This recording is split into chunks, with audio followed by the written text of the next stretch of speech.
Nos confrères de BFM TV ont demandé à ChatGPT quel cardinal avait le plus de chances de succéder au pape François parmi les 135 cardinaux susceptibles d'atteindre le plus haut sommet de l'Église catholique. Depuis le 21 avril 2025, jour de la mort du pape François, une question est sur toutes les lèvres.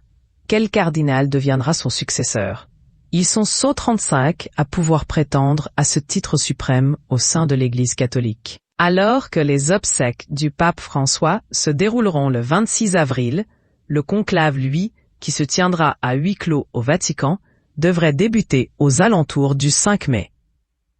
Les cardinaux qui peuvent être élus voteront pour élire leur nouveau pape.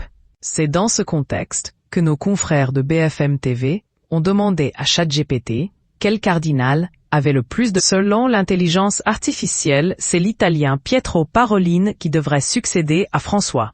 Selon ChatGPT, il a 27,6% de chances d'être élu devant Luis A. Tagle, Matteo Zuppi, Peter Erdo et Peter Turkson. La chaîne d'information en continu a tenu à préciser que dans son prompt, elle avait demandé à ChatGPT de ne pas prendre en compte les articles de presse pouvant biaiser les résultats.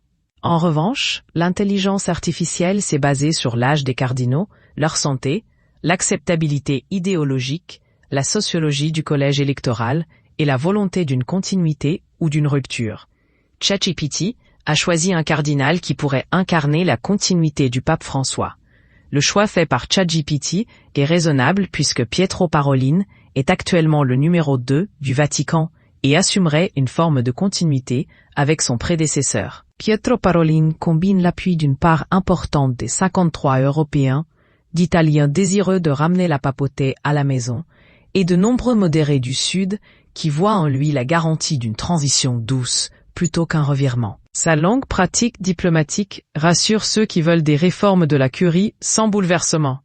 Explique ainsi la célèbre intelligence artificielle. Concernant le Philippin Luis Antonio Tagle, l'outsider de cette élection, il a obtenu un score de probabilité de 24%. Il part avec un bloc presque acquis. La quasi-totalité des 23 cardinaux asiatiques. Nombre d'Africains et de Latino-Américains.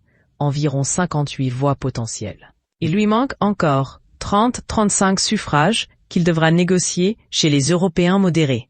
C'est faisable, mais pas gagné, a encore fait savoir ChatGPT.